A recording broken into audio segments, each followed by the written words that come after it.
اليهود كانوا مؤمنين بسيدنا محمد وكمان كانوا بيدعوا بيه ربنا. هنقف النهارده في سورة البقرة في كام آية برضو مهمين هنحكي فيهم عن اللوم التاني اللي ربنا سبحانه وتعالى لام فيه اليهود على أفعالهم وتصرفاتهم، وإزاي كانوا بيتحججوا إن هم ما يؤمنوش بسيدنا محمد بعد ما كانوا مصدقين في نبوته وأنكروها. ودي الحلقة ال11 من حلقات سورة البقرة. بعد ما حكينا الحلقة اللي فاتت عن استنكار الآيات لليهود واللوم الأولاني اللي ربنا سبحانه وتعالى لامهم فيه بإنهم ما بيؤمنوا ببعض الكتاب ويكفروا ببعض، وإن ربنا سبحانه وتعالى مش غافل عن كل اللي بيعملوه ولا اللي عملوه زمان ونسوه. وده اللوم التاني بقى في إن هم بعد ما جالهم التوراة أيام سيدنا موسى عليه السلام ومن بعد الرسل ومن بعد ما جالهم سيدنا عيسى عليه السلام بكل المعجزات اللي جا بيها، برضه استكبروا إن هم يأمنوا. وكان كل ما يجي لهم نبي أو رسول مش عاجبهم ومش على هواهم، فكانوا بيعملوا إيه؟ جزء من الرسل دول يكذبوهم زي سيدنا عيسى عليه السلام، وجزء تاني كان بيقتلوهم زي سيدنا زكريا ويحيى عليهم السلام جميعا.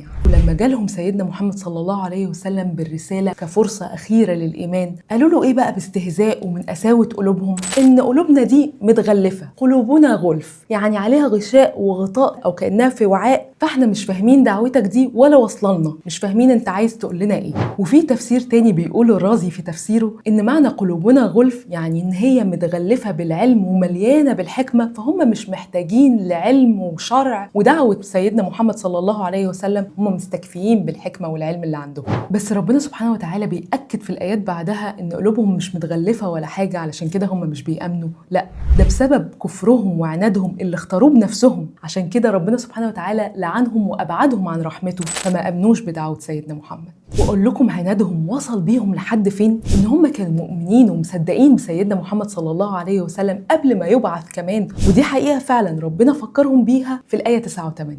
لما كان اليهود زمان قبل بعثة الرسول صلى الله عليه وسلم يحصل نزاع أو قتال بينهم وبين الأنصار، الأوس والخزرج مثلا، ودي رواية عن إحدى التابعين عاصم بن عمرو بن قتادة الأنصاري عن قوم الأنصار، وبيقول إن الأنصار وقتها كانوا أهل شرك وعبدة أصنام، وكان اليهود وقتها عندهم علم الكتاب، أهل كتاب، فكانوا لما بيحصل بينهم القتال والنزاع وأثناء القتال اليهود كانوا يقولوا للأنصار: قرب زمان نبي يبعث الآن نتبعه فنقاتلكم معه قتل عاد وإرم. عاد طبعا قوم عاد، وإرم قبيلة شديدة برضو زي عاد، أو اسم جد قبيلة شديدة برضو. فلما بعث سيدنا محمد صلى الله عليه وسلم نبي ورسول من عند ربنا سبحانه وتعالى ودعا الأنصار لعبادة ربنا وحده، عرفوا ساعتها إن هو ده اللي كانوا اليهود بيتوعدوهم بيه وبيستفتحوا بيه عليهم، بيطلبوا الفتح وبيقولوا إن هو جاي. فبيقول التابعي إن هم بدروا بالإيمان بيه وبدعوته وكفروا اليهود، ففينا وفيهم نزلت الآية 89: ولما جاءهم كتاب من عند الله.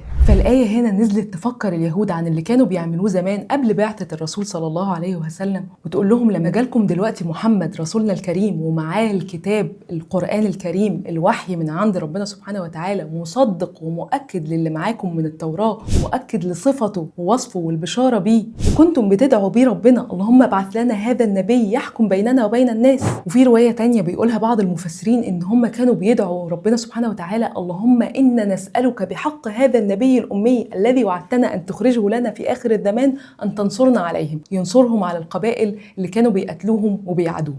فلما بعث ربنا سبحانه وتعالى سيدنا محمد صلى الله عليه وسلم العربي اللي من قريش، كفروا بيه وجحدوا كل اللي قالوه عنه، كل الكلام وكل الدعوات اللي كانوا بيدعوها، لدرجة ساعتها قال لهم معاذ بن جبل وبشر بن البراء: يا معشر اليهود اتقوا الله وأسلموا، فقد كنتم تستفتحون بمحمد علينا ونحن أهل شرك، وتخبروننا وتقولوا لنا إنه جاي وإنه مبعوث وتصفونه بصفته. طب إيه الموضوع؟ ما بتسلموش ليه؟ فيرد ساعتها واحد من بني النضير اليهودي سلام بن مشكم إنه لا، مش هو ده، ما جاءنا بشيء نعرفه ولا هو الذي كنا نذكره لكم، عيني عينك كده. فنزلت الآية 89 تأكد على مغالطتهم وكذبهم، وتأكد على إن سبب كفرهم الحقد والحسد والغيرة وخوفهم على سلطانهم اللي ممكن يتهدد زي ما قلنا قبل كده، وكانوا متعودين بقى وفاكرين إن النبوة هتطلع منهم. فالصدمة بقى هنا إن النبوة خرجت منهم وراحت للعرب، النبي طلع عربي، اتهدد كيانهم بقى ومستقبلهم، فالحسد والغيظ غلبهم وغلب على عقلهم وقلبهم رغم معرفتهم عرفتهم الحق، لدرجه ان عبد الله بن سلام احد اشهر اليهود زي ما حكينا عنه قبل كده ولسه هنحكي ان شاء الله، قعد يقنعهم ويقول لهم انتوا عارفين الحق اهو، اتركوا العناد وامنوا. لكن لا،